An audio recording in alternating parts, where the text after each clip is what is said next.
হয়তো আপনারা অনেকেই জানেন তিলক বর্মা নামটা ছোট হলেও দলেতে তার প্রভাবটা কিন্তু বিশাল।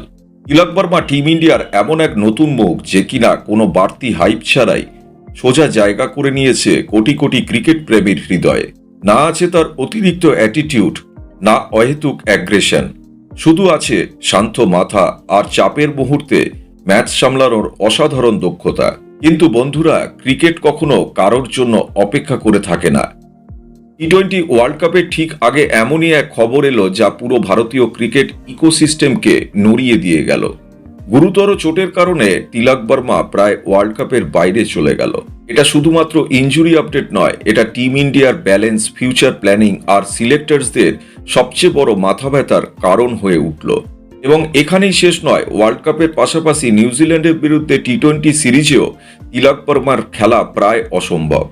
মানে পরিষ্কার, টি-20 ফরম্যাটে যেখানে মোমেন্টাম আর কম্বিনেশনই সবকিছু, এই ধাক্কাটা সামলানো আরও কঠিন হয়ে দাঁড়ালো।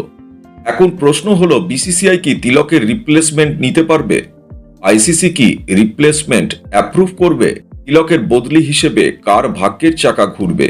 বা টিম কম্বিনেশন কি বদলাতে হবে? আজকের ভিডিওতে কোনো গসিপ নয়, কোনো ইউটিউব রিউমার নয়, শুধু ফ্যাক্টস, লজিক আর ক্রিকেটিং সেন্স দিয়ে আলোচনা করব।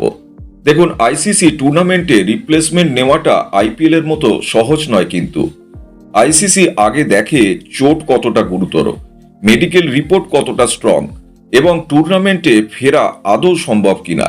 আইসিসি সন্তুষ্ট হলে তবেই রিপ্লেসমেন্ট অ্যাপ্রুভ করা হয়। আর তাই তিলক বর্মার মেডিকেল রিপোর্ট এখন সবচেয়ে গুরুত্বপূর্ণ বিষয় হয়ে উঠেছে। এবার আসি রিপ্লেসমেন্ট অপশনের কথায়। যদি তিলক অফিসিয়ালি বাইরে যান, তাহলে সিলেক্টরদের সামনে কয়েকটা বাস্তবসম্মত নাম হাতে আছে। শুভমান গিল বড় নাম, কিন্তু টি-20 স্কোয়াডে নেই। পিওর ওপেনার, মিডল অর্ডারের সঙ্গে তার রোল ম্যাচ করে না। ইমোশনাল চয়েস হতে পারে, কিন্তু তা প্র্যাকটিক্যাল নয়। শ্রেয়াস আইয়ার সবচেয়ে স্ট্রং কন্টেন্ডার, ফিট আর ম্যাচ প্র্যাকটিসেও আছে। সম্প্রতি বিজয় হাজারের একটি ম্যাচে তিনি রানও পেয়েছেন। মিডল অর্ডার স্পেশালিস্ট, প্রেসার সিচুয়েশনে প্রুভেন ক্রিকেটার, রোল ম্যাচিং একদম পারফেক্ট। ইনসাইডার বলছে আইসিসি অ্যাপ্রুভ করলে ফার্স্ট কলটা কিন্তু শ্রেয়াস আইয়ারের কাছেই আসতে চলেছে। যশস্বী জয়সওয়াল অসাধারণ ট্যালেন্ট, কিন্তু ওপেনার। টিমে আগেই একাধিক ওপেনার আছে, এমার্জেন্সি ক্ষেত্রে ব্যাকআপ হতে পারে যশস্বী। তাই যশস্বী কখনোই পারফেক্ট চয়েস নয়।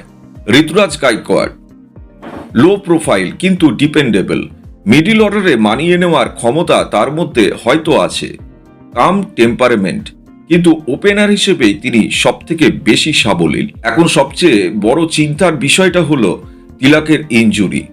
বিজয় হাজারে ট্রফি চলাকালীন গুরুতর পেটের সমস্যা হলে হাসপাতালে নিয়ে গিয়ে স্ক্যান এবং বিভিন্ন টেস্ট করার পর ডাক্তারদের ভার্ডিক্ট সার্জারি করা প্রয়োজন। রিকভারি টাইমলাইন ধরলে ওয়ার্ল্ড কাপ মিস করা প্রায় নিশ্চিত। আর এটাই টিম ইন্ডিয়ার সবচেয়ে বড় মাথা ব্যথার কারণ।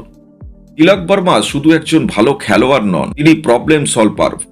লেফট হ্যান্ডেড অপশন, স্পিনের এগেনস্টে ডেস্ট্রয়ার, আর চাপের সময় টিমের সবচেয়ে বড় ভরসার নাম। এখন বন্ধুরা, শেষ প্রশ্নটা আপনাদের কাছেই রইল।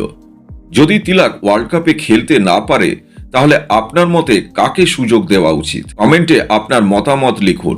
আর ভিডিওটা ভালো লাগলে লাইক দিন। আর এমন সব ক্রিকেট বিশ্লেষণের জন্য চ্যানেলটা সাবস্ক্রাইব করতে ভুলবেন না কিন্তু।